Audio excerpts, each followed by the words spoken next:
Gillet. Je suis en 3e année en coopération internationale à la Haute École de la province de Namur. Alors, je suis en ce moment à la plage de Chorillos, à Lima, et je suis dans l'organisation Alto Pérou, qui s'occupe des enfants, de réintégrer les enfants du quartier du même nom, qui est un quartier très défavorisé, et donc il s'occupe de les réintégrer grâce au sport et à des activités. Donc les sports sont le Muay Thai, la boxe thaï, et le surf, et quelques petites activités artistiques. Ma mission ici, c'est d'aider les moniteurs de surf à réaliser leurs tâches. Donc j'accompagne les enfants dans l'eau quand ils ont besoin d'un peu plus d'attention, quand ils ont peur. J'aide aussi sur la plage à tout installer au niveau logistique. Il faut installer les tentes, il faut aller chercher tous les matins les planches de surf dans un local. Donc moi je m'occupe un peu de tout ça, je les aide, j'aide les enfants à se préparer, j'aide les enfants quand ils ont peur aussi, surtout ça c'est surtout ma mission. Et l'après-midi, je suis au bureau et je remplis des tâches telles que compléter des dossiers pour faire des demandes de subsides, faire de la traduction espagnol-anglais, ou alors j'anime les ateliers artistiques dans le quartier d'Alto Pérou. Ma journée type, je me lève assez tôt, vers 6h du matin, et là je prends un bon petit déjeuner parce que vous verrez que la matinée va être très longue et bien remplie.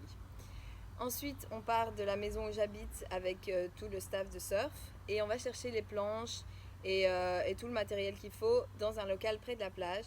Ensuite, on les achemine vers la plage et là, on installe tout en attendant les enfants.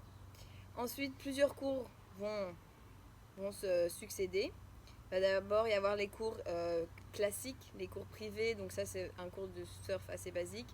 Ensuite, il y a les cours de surf-thérapie, les cours privés de surf-thérapie. Donc on commence par accueillir les enfants, on se met en cercle, on leur demande comment ils vont. Ensuite, on fait quelques petites minutes de méditation pour les mettre bien dans le mood du surf, pour qu'ils soient bien dans le moment présent. Ensuite, on fait une petite clean walk sur la plage, on récolte les déchets et on leur explique pourquoi c'est important de préserver l'océan, la planète et comment on peut faire pour réduire notre consommation de déchets tout simplement. Et ensuite, on fait des petits jeux pour susciter l'attention, pour qu'il y ait un esprit de groupe qui se crée, pour qu'ils se divertissent. Et ensuite, on va à l'océan et là, on leur donne leur cours de surf. Et ensuite vient la dernière classe de la matinée. Ça, c'est la classe pour les enfants du quartier d'Alto Pérou, qui est une classe gratuite pour eux. Et donc là, on fait un peu le même schéma qu'avec la surf-thérapie. En fait, c'est de la surf-thérapie pour eux, sauf qu'au moment d'aller surfer, certains vont prendre les planches et certains non, parce qu'ils n'ont pas forcément envie ou parce qu'ils ont tout simplement peur de l'eau. Et c'est à ce moment-là que moi, je vais aider plutôt les petites filles, parce que vous verrez que le staff est composé en grande majorité de personnes masculines. Donc les petites filles vont plus venir vers moi et c'est là que moi, je vais pouvoir les aider à appréhender un petit peu l'océan. Après ça, on range tout, on ramène tout au local, on prend une petite douche, on va manger et il sera à mon avis, en général il est 14h quand on mange jusqu'à 15h et puis là je vais au bureau et je travaille sur les papiers, sur tout ce que j'avais expliqué avant. Et ensuite, parfois j'allais au cours de boxe thaï vers 6h pour finir la journée.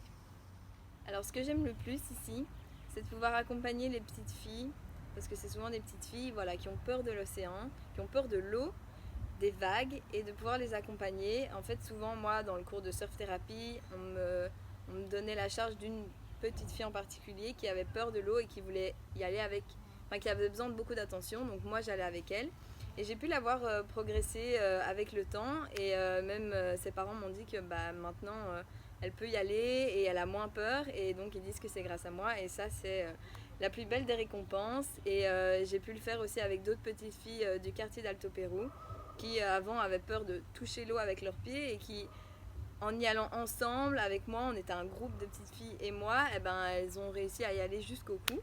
Donc pour moi c'est la plus belle des choses en fait. Alors quels sont les futurs projets d'Alto Pérou ? Eh bien leur projet en fait c'est d'exporter le projet qu'ils ont créé dans d'autres lieux, dans d'autres quartiers parce que c'est un projet qui est facile à copier, qui est facile à adapter en fait. Donc eux, ce qu'ils font, c'est qu'ils vont faire de la consultance, on peut dire ça comme ça, dans des quartiers qui leur demandent de l'aide. Et donc ils vont analyser un peu le quartier et dire voilà ce qui est possible, ce qui n'est pas possible. Et comme ça, chaque quartier peut adapter son projet à lui et en faire un projet efficace, tout simplement. Alors si j'ai quelques conseils à vous donner, c'est déjà de pouvoir quand même un petit peu surfer, avoir des bases, de pouvoir quand même se débrouiller en espagnol parce que j'en ai fait les frais, c'est pas évident, donc c'est bien si on a quand même des bonnes bases avant de partir, parce qu'il y a quand même le surf, ça peut quand même être c'est dans un milieu dans lequel on n'est pas forcément à l'aise, donc il faut pouvoir avoir les règles de sécurité.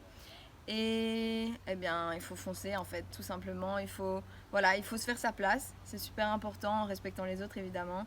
Mais voilà, en montrant qui on est et en essayant d'en tirer les meilleures choses possibles. Voilà. Donc ma conclusion, c'est qu'il faut s'adapter, mais surtout, profiter du moment présent. Parce qu'on ne sait jamais de quoi demain est fait. On en a tous fait les frais en coop cette année. Donc voilà. Pero así es la vida.